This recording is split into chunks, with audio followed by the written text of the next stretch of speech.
Les agriculteurs sont sur la paille, c'est le message qu'a voulu faire passer la Confédération paysanne qui a manifesté à la mi-journée au Salon de l'agriculture. Vous le voyez, les adhérents ont déposé une botte de paille sur le stand du ministère. Ils se plaignent de l'envolée des prix des céréales qui servent d'alimentation à leurs animaux. Et c'est justement aux producteurs de céréales que nous allons nous intéresser ce soir dans notre série de portraits d'agriculteurs. À 50 ans, Gilles Van Der Broek a massivement investi dans les nouvelles technologies pour mieux gérer sa production. Reportage Servan Adron et Julien Deniel.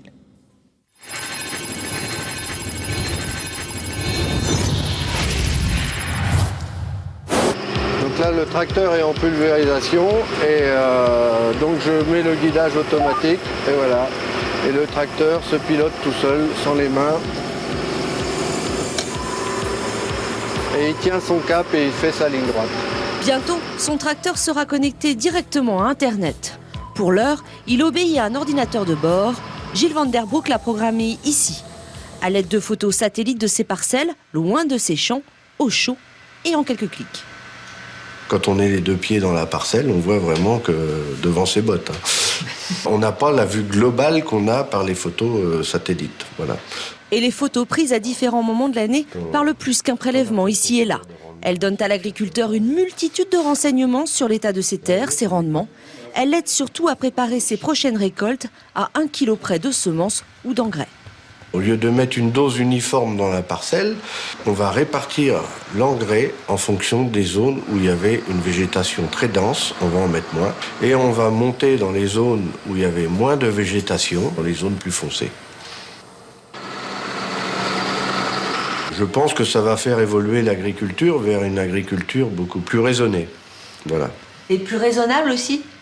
Plus raisonnable peut-être, l'avenir le dira. À 50 ans, cet agriculteur a pris le tournant nouvelle technologie grâce à ses enfants. Il ne le regrette pas. Même s'il a fallu qu'il investisse des centaines de milliers d'euros dans du matériel dernier cri, la charge des remboursements est lourde, mais son quotidien plus confortable. Cette année, il lui reste un quart de son stock de blé de colza à vendre. Il utilise là aussi les nouvelles technologies et vend sur le marché à terme. Terrain de jeu favori des spéculateurs, ce marché peut offrir le meilleur, comme le pire.